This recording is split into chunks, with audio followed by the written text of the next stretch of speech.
in just a bit, it's going to be Sumalpong and Abne as we take a look, Kinito, at the tail of the tape. Yun ang sinasabi natin kanina about the advantage ni Sumalpong in terms of number of fights sa experience. 22 years old si Sumalpong, 20 years old naman si April J. Abne. Abne is from the Wild Boxing Gym of Cebu. Ang may-ari po ng Wild Boxing Gym is an Englishman, si John Wild, who is married to a Filipina, Josel. At si Sumalpong naman, he is from the Bebot Elorde Boxing Stable of Sucat, Parañaque. And among his stablemates, si Joe Nonay, who is one of the upcoming boxers of the Philippines right now.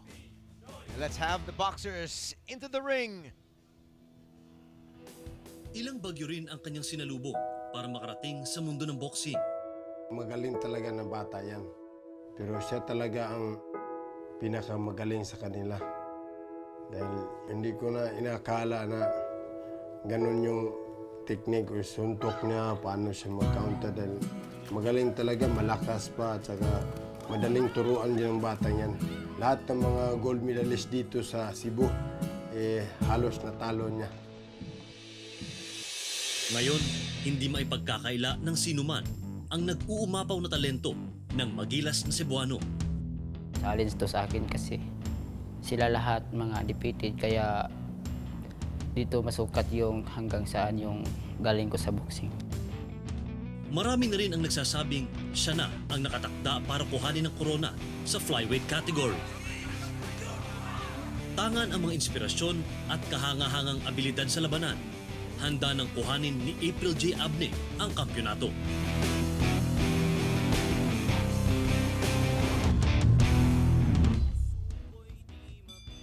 And now, ladies and gentlemen, making his way inside the ring, April J.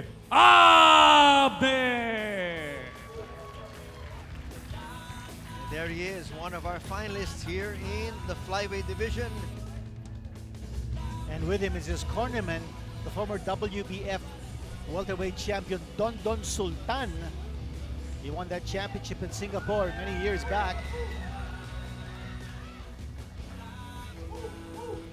Dati siya ay musmos na tumatakbo papalayo sa boxing ring. Binigyan nila ako ng pamasahe pagdating ko dito. Gusto ko lang sana magtrabaho lang sana. Kasi hindi, parang wala pa sa puso ko yung pagbuboxing talaga. Sa kasalukuyan, siya'y isa ng leon na ubod ng bangis. Oh, nice 1-2 connection by Sumalpong. Umalog yung mukha ni Daddy Pastor. At Sumalpong, when he comes charging in, dalawa ka agad ang binibitawan niya. So he really puts Daddy Bas on the defensive. Maamo man tuwing naalala ang pamilya, naglalagablab naman ang kanyang mga kamao sa oras ng enkwentro. Para maano din yung mga pangalan namin. Kasi siya, gusto ko marinig talaga yung apelyido namin. Hindi niya natuloy, kaya ako na lang, ipagpatuloy ko na talaga to. Sa bawat suntok at bawat panalo, patibay ng patibay ang kanyang tsansa na maging kampyon. Wala nang atrasan, wala nang bukas. Ito na ang laban ng buhay ni Ronel Sumalpong.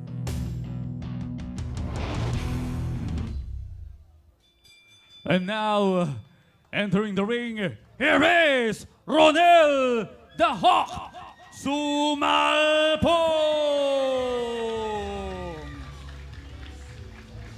And there is his opponent, Ronel Sumalpong, 8 wins, 1 loss, and 1 draw on his record.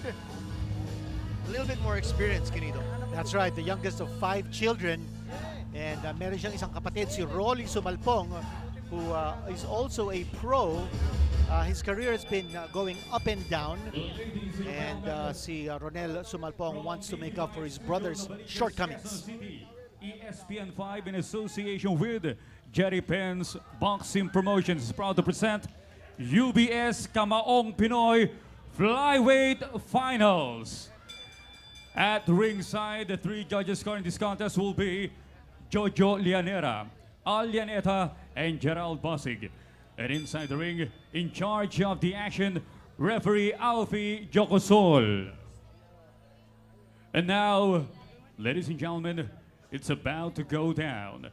8 rounds of professional boxing in the flyweight division. Introducing first, fighting out of the blue corner, wearing red trunks, official weight 112 pounds. Professional record, 3 victories including 1 win coming by way of knockout with no defeats.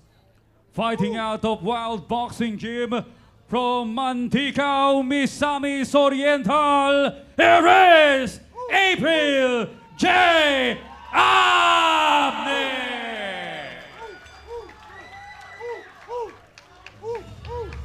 And now, introducing his opponent across the ring, fighting out of the red corner, wearing black trunks, official weight 112 pounds. Professional record, 8 victories including 5 wins coming by way of knockout with 1 defeat and 1 bout even. Fighting out of Bebot Elorde Boxing Stable from San Miguel, Surigao del Sur, Ronel the Hawk Sumalpong!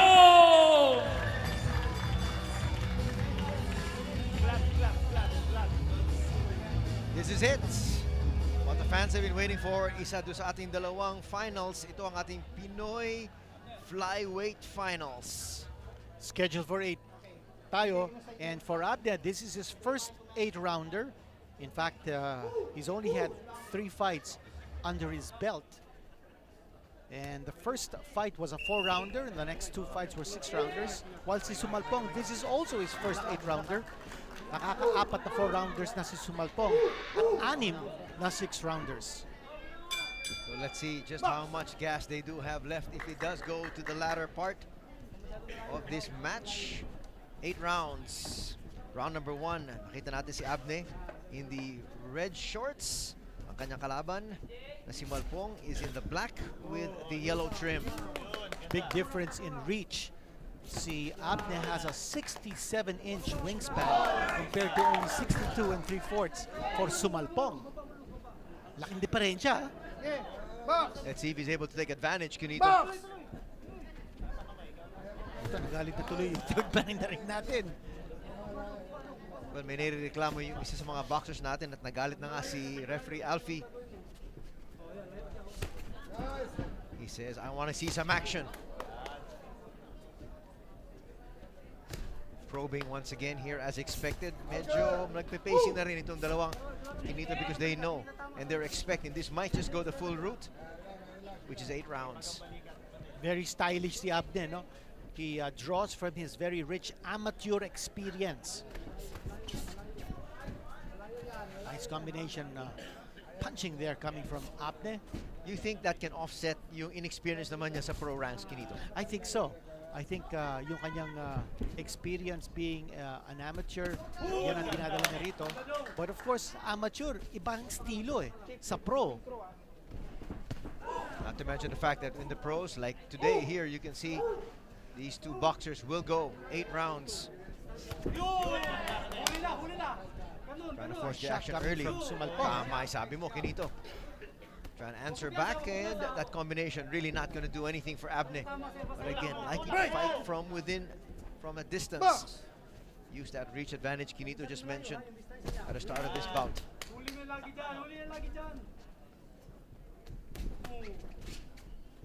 Sumalpong trying to probe with that left hand, trying to stick it to the body ni Abne.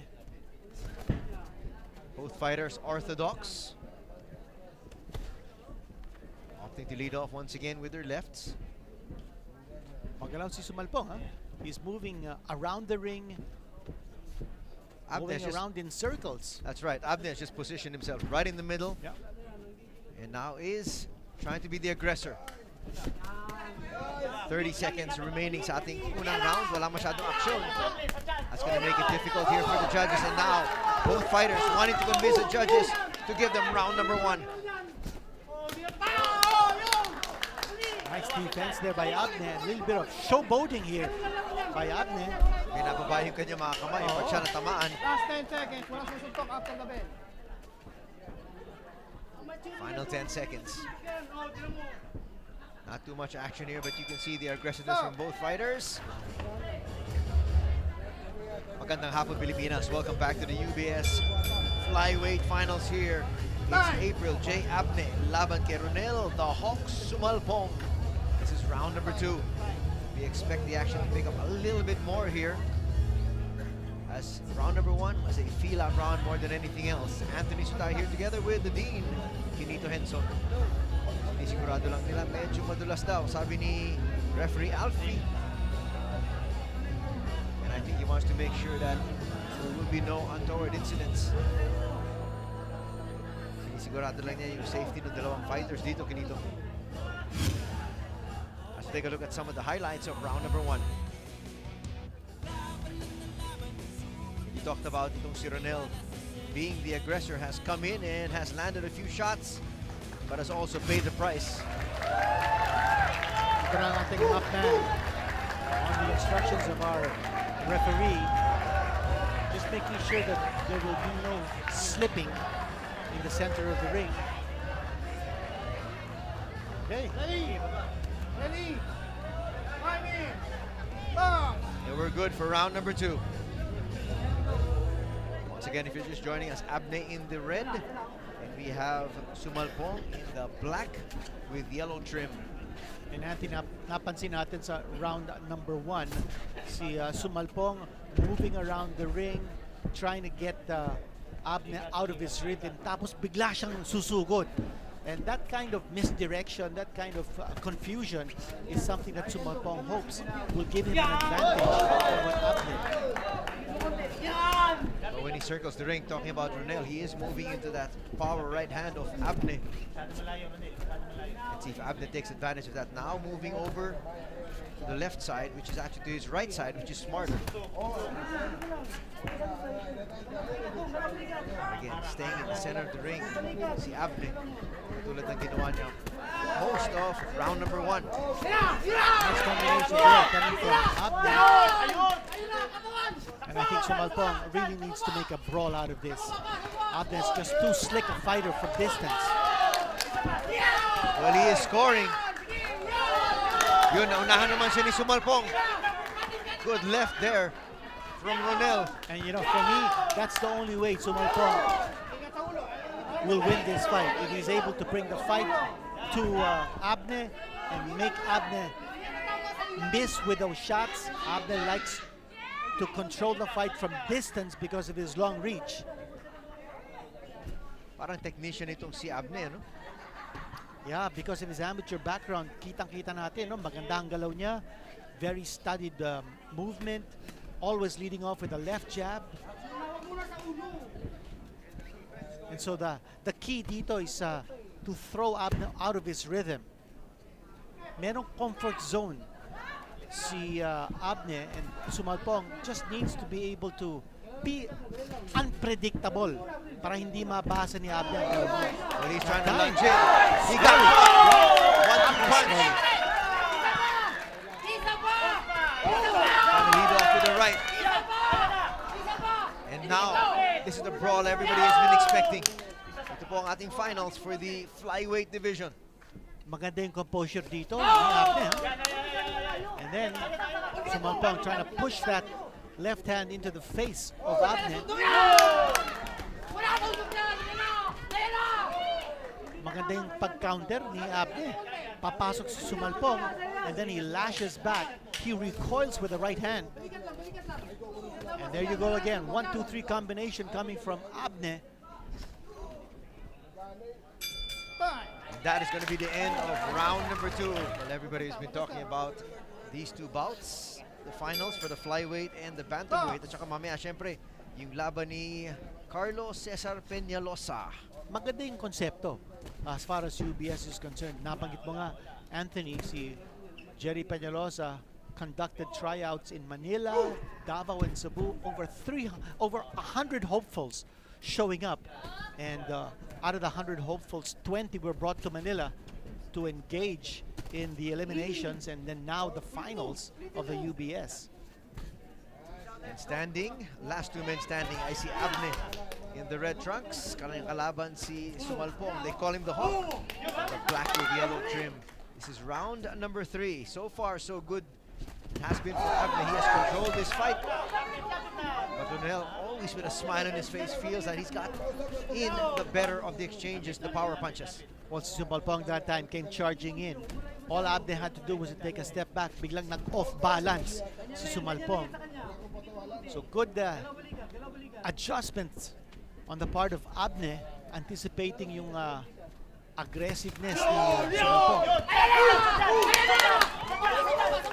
Now they're starting to mix it up once again, which is what the fans have wanted from round number 1. Nice body shot there from Abne. And now trying to come forward, itong si Sumalpong.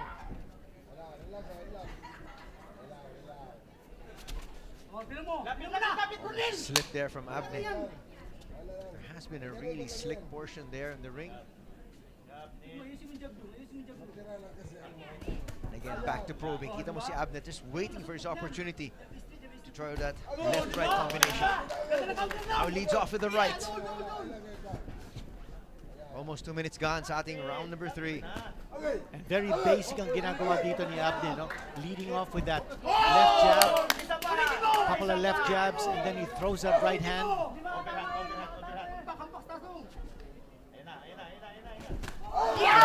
There's more consistency in the attack of Abne as compared to Sumalpong.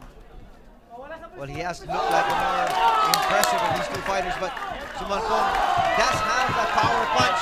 He got hit with a straight left though. And he took several steps back. Grazing left para kay Abne. Still, it hurt once again Sumalpong. Ronel now in the corner. He's got to get out of there. That's another solid left. And you notice that Abne switch hitting. That time fighting out of a left-handed stance. Now trying to come back. Sumalpong, he's trying to make a brawl out of this. Pinepress niya si Abne. Last 10 seconds, 1, 2, 3, after the game. Great round number 3. That's another nice combination there by Abne, and third round just might belong to him. And it's basic boxing ang ginagawa dito ni Abne. Very stylish, huh? And look at the way he steps back, away from the onrushing Sumalpong, keeping Sumalpong off balance in his attack. And he got tagged once again, talking about Sumalpong. The Nice combination lean has left. been working beautifully para kay Abne. That right has always connected here for Abne. The first 3 rounds. Not as much in the first, but a lot in round number 2 and round number 3. Right now, Abne is outboxing Sumalpong. That's very, very clear. No question about it. That lead left connects. Now the corner of Sumalpong told him he needs to be a little bit more aggressive because yun nga, nado-dominate na siya ni Abne rito. Magalaw ito si Abne. You notice also another adjustment in his defense is that as Sumalpong comes charging in, he takes a step not just back but to the side para hindi siya makakabigay ng magandang target para kay Sumalpong. Sumalpong was able to sneak in a left but absorbs 2 punches. He's spinning away also from his opponent. We're talking of Abne in the way he's moving around the ring. So he's showing a lot of class in his offense. He's also showing a lot of guile in his defense. Yung pag-ikot niya, no? That's an art form in itself. Something that Senator Manny Pacquiao has done so well throughout his boxing career. Spinning away from his opponent, creating an angle for his power punches. Now, the problem with Abne is that I don't think he's a power puncher. He may be able to get the angles for him to throw his combinations, but he hasn't had the opportunity to hurt Sumalpong. I don't think he's got enough power in his punches. Well, at least defensively, Kinito, hindi siya masyado natatamaan. Yes, he's an elusive target. Magalaw. At saka nagagamit niya yung kanyang reach. When he did talk about that reach advantage, and he is using that all throughout here. Another nice right there by Abne. And just as Sumalpong was coming in, pasok na pasok yung tira ni Abne. You know, the other problem that Abne has is that he keeps on fixing his hair. You know, that takes away from his timing. That's a split-second timing. At kung mababasa ng kalaban niya, si Sumalpong, yung ginagawa ni Abne in terms of fixing his hair, you know, that split second could be critical.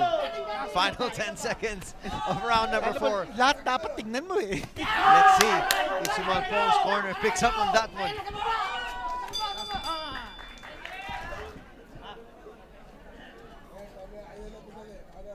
Here we go, round number 5. Past the halfway point of this 8-rounder. Ito po ang ating flyweight finals for the UBS series. Nice right once again by Abne. Just like what he's shown in the first 4 rounds. He has been the aggressor. He has been the technician here. And he connects once again. Not the strongest of rights, but still a good score for the judges. And the thing about Abne is that he never stays in the pocket for Sumalpong to throw any kind of shot at a standing target. Pagpasok niya with the left hand, the left jab, and then he throws it right straight. He takes a step back. So yung combination niya is just 1-2. It's not 1-2-3 or 1-2-3-4. Kumisa, if you go 1-2-3, you stand in the pocket and then the opponent can counter and hit you back. You know, Kinito, there has been no change of strategy at all for Sumalpong. He's got to do something different because he's getting defeated here. I think so too. I think he's got to be able to change his tactics. He's trying to crowd Abne, that's for sure. Ang problema, na-off balance siya because anticipated ni Abne ang galaw ni Sumalpong. That time, though, Sumalpong Got him has there. been able to connect. And he has to pressure. He has to crowd Abne. Put him in the corner. Put him along the ropes. So far, this has been the best round here of Sumalpong. Not quite sure if Abne is coasting here in round number 5, but Sumalpong has been getting the better of the exchanges. Well, he's getting also a little desperate because round 5 na to. And in the previous rounds, very clearly, Abne has been dominant. Pero tumitigil si Sumalpong eh. Dapat consistent yung kanyang pag-aatake. He needs to throw a lot of punches. Volume punching ang kailangan dito ni Sumalpong. As you said, Anthony, this is a very good round for Sumalpong. This has been his best round. And again, he continues to connect. Doesn't look like Abne's fatigued here. I think he's really coasting more than anything else. Yeah, he's... Ito na. Nice combination. And Sumalpong coming back. Oh, you know what you like about Abne is that pagpasok ni Sumalpong, kaagad nakaabag na si Abne. No? He's throwing those punches just as Sumalpong comes charging in. Magandang opensa, magandang depensa ni Abne. Just like his lookalike, 30 Ravenna. Good offense, good defense in basketball. Last 10 seconds. Once again, we can see Abne trying to win this in the last couple of seconds, but diyan magtatapos ang ating 5th round kung saan nakabawi si Abne. That was a 4-punch combination. Kasasabi lang natin that si Abne bihirang-bihirang sumutok ng 1, 2, 3, 4 because he doesn't want to stand in the pocket. But when you've got your opponent backing up, as he did in that replay action that we saw, why not go 1, 2, 3, 4? That is a nice right there. It's definitely the score, and that will be a slip clearly. Okay, the referee calling that a slip. That was a no-brainer. Very quickly, 30 seconds gone. So I think round number 6. We're scheduled for 8. So far, a fight that has been dominated by Abne. Though Sumalpong is coming off his best round. There is another connection. Straight right there for Abne. Sumalpong trying to force the action now by moving closer and closer towards Abne. But as he comes closer, he needs to be able to throw and connect. Problema, pagpasok niya, nandun na si Abne throwing punches. Exactly in that situation. Again, scoring is Abne. He's moving away, but at the same time also throwing and scoring. He scores once again there. He scores with another right.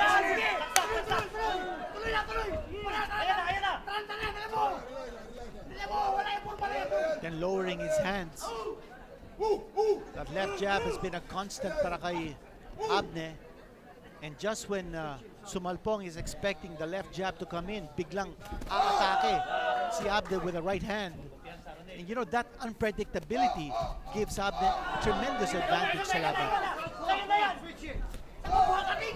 Again, Sumalpong always trying to lunge forward, wanting to close the gap. And then the step back from Abne, either that or the step sideways to avoid the lunging tactics ni Sumalpong. You can see how quick he is to just get out of trouble. And then he scores there with a right. Gonna score there with an overhand right, si Abne.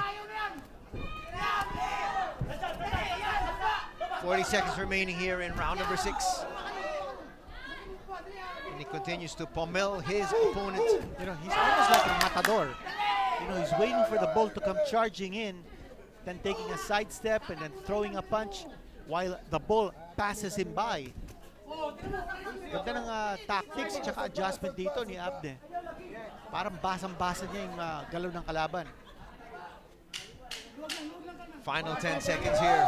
You know, having said that, you have to give credit to Ronel Sumalpong for his aggressiveness. Well, he's been a game fighter, Canito. Yeah, he really has. He's taken so much punishment here, but still, he prods forward. Joining the boxing action, coming to you from the UBS studios here in TV5 Novaliches. This is the penultimate round. We are scheduled for 8.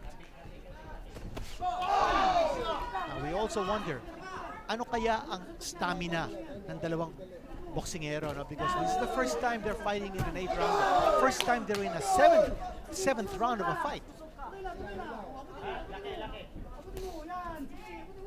Let's see if there is some change in strategy here from Sumalpong. He is trailing on points here, definitely. At least from our unofficial scorecard. Nice right once again there. Abne has been timing his punches perfectly. Exceptional speed being shown here by Abne. Laban kay Sumalpong. It's just technique. Ang ganda ng technique ni Abne dito. And he's got Sumalpong backing up. He's got him in a corner. Short left will connect. And you know, he does a lot of feints with his head. Isang minuto nakatapos na sa ating round number 7. Well, both these fighters have trained to go the distance. If in case it does, and looks like it just might. Especially since we've noticed that Abne doesn't pack too much power in his punches. Someone who will outbox his opponent, not outpunch him. On the other hand, si Sumalpong just hasn't been able to find his range. Well, he did briefly in round number 5, but once again, That was hindi a lang big talaga round siya para sa makapasok. kanya. Yes, oo. Wala kulang sa timing eh. He just hasn't been able to get off track in terms of his offense. He hasn't been able to be on track rather. Kita natin ang ganda ng mga atras na ginagawa ni Abne tuwing lumulusog na. Ito si Sumalpong. That left is going to connect here for Sumalpong. And once again, coming right back quickly is Abne. They're connecting there with a short right is Sumalpong. His corner liked it, but he's going to need a little bit more of that, Kinito, to turn this tide. Being extra aggressive here now. And just walking away. Ito si Abne. Stylish talaga, ha? He reminds you a little bit of Sugar Ray Leonard, the way he moves around the ring. A little bit of a showboating style. Well, right now he is in control. His corner is asking him to throw some punches, though. Let's see if he heeds their advice. But for Abne, you know, he also has to be on top of his game all the time. Hindi niya pwedeng titigan lang yung kanyang kalaban. He's got to be active. He's got to be busy all the time. And that's a sanctioning body of our World Championship fight later on between Carlo Peñalosa and Maximino Flores of Mexico. This is the last round. Ito na po, malalaman na po natin kung sino ang magiging ating kampiyon sa flyweight division ng Ultimate Boxing Series. Will it be April J. Abne or Ronel the Hawk Sumalpong? So far, Abne has had the upper hand here, Kinito.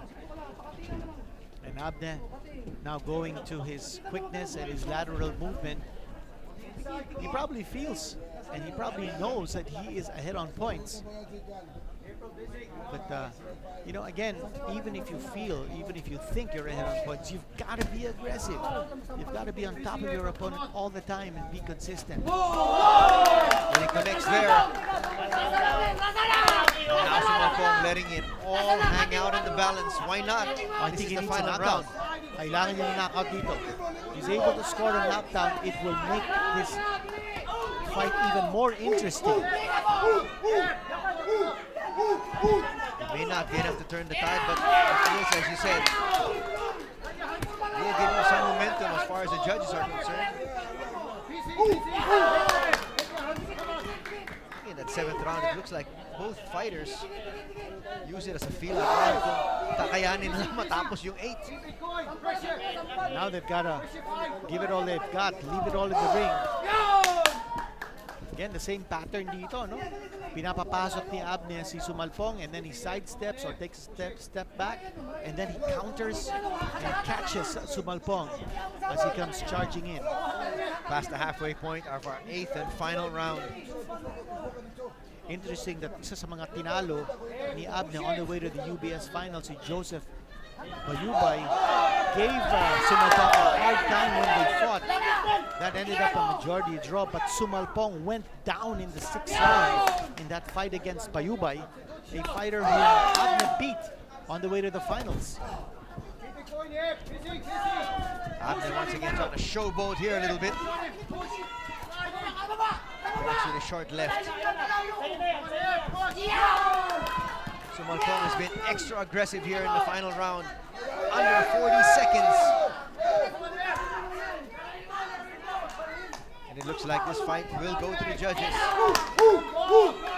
Well, the judges, or some judges at least, give a lot of credit to a fighter for aggressiveness. So you wonder whether some of the close rounds were taken by Sumalpong just because of his aggressiveness. So makikita po natin yan once we hear the judges' scorecards, because this fight is definitely going the distance. Seconds to go before the end of this final event, UBS flyweight division. That's it. It looks like Abne was really just coasting there in that last round. He felt he was ahead on the judges' scorecards. We'll see if he was right, Kinito.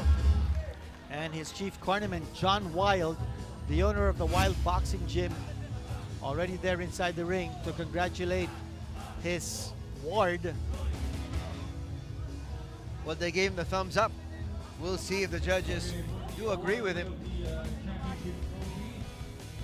You saw the slow-mo replay, the clear punching of The Abne. former Sharpshooter to world si Abne. champion, Filipino pride, Well, he did have a lot of experience in Jerry the amateur ranks. Peñalosa. And the two-time world To champion be Jerry accompanied Peñalosa by Mr. is now being called Washio.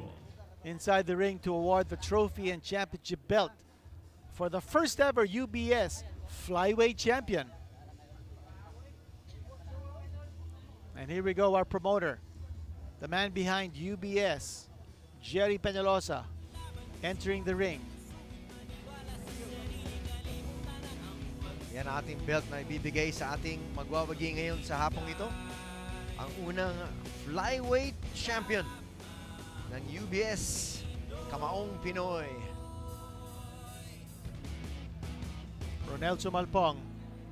They're taking the gloves off his hands right now. And Jerry Peñalosa engaging in conversation. John Wild, who is the owner of the Wild Boxing Gym in Cebu.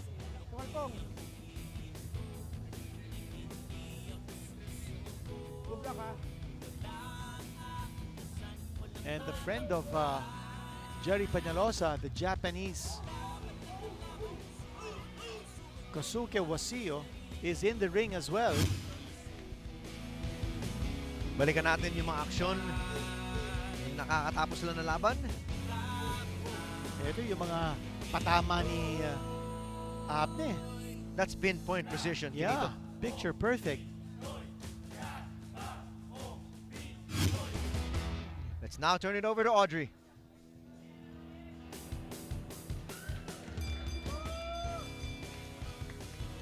Ladies and gentlemen, after 8 rounds of boxing, we go to the scorecards. Al Lianeta scores about 76-76. Gerald Basig scores about 80-72. Abne. And Jojo Lianera scores about 78-74. For the winner by majority decision, April J. Abne! Well, he wins a majority decision because one of the April judges J. had it to Abne. draw, which was unexplainable. Abne clearly won this fight, and one of the judges even had it a shutout, 80-72. And Abne deserved this championship, deserved the victory. Should have been a unanimous decision, but he gets the first UBS Flyweight Championship belt. Stylish boxer that he is, Abne in only his 4th fight, delivering the goods and making it happen. Ito, naiiyak si Abne, oh. Sa pinagdaanan niya, no? Remember, we said he's the 8th of 13 children, and wanting to uphold the name, the family name of Abne. April, una-una, congratulations. Pag-usapan natin yung opensa mo. Yung right straight, na parang hindi ko alam kung saan galing yung napakalakas sa right straight saka yung 1-2 combination. Yung ba talagang sinadya mong gamitin kontra kay Ronel? Unang-una po sa lahat, salamat sa nagsusuporta sa amin at sa mga nagsuporta sa akin, lalo na sa pamilya ko at sa una-una sa Panginoon kasi binigay niyo to sa akin. Tsaka siya talaga ang nagplano para matalo ko si Ronel. Palagi ko siyang tinitignan yung laban niya na saan yung kahinaan niya. Tsaka nakita ko sa street na parang hindi siya makagalaw sa street, kaya yun yung pinagsikapan ko talaga mag-training. Nagulat ka ba doon sa tibay ng Ronel Sumalpong? Napakaraming connections pero hindi siya natinag kanina. Gulat na gulat po kasi malakas talaga siya, tsaka parang hindi tinatablan sa mga suntok ko, kaya parang parang kabado na ako kasi parang hindi niya iniinda yung mga suntok ko na parang sa feeling ko na lakas yun na nakatama sa kanya, pero sa kanya baliwala lang. Anong mensahe mo sa lahat ng pamilya mo, kaibigan mo na nandito lahat, sumusuporta sa iyo, April? Nagpapasalamat ako sa mga kaibigan ko, sa manager ko na sila Ma'am Wild at Ma'am Jusel, yung trainer ko na si Giovanni Sultan at saka si Kuya Junjun. Salamat sa nagsuporta sa akin, sa mga pamilya niya, lalong-lalo na sa kapatid ko na pumunta dito sa Manila para lang manood. Sa mga pinsan ko dyan, at sa pamilya ko sa Mantika, nanood ngayon ng live. Ma, ito na yun, ma. Pa, nakuha ko ng tagumpay. Palakpakan po natin your UBS Flyweight Champion, April J. Abne!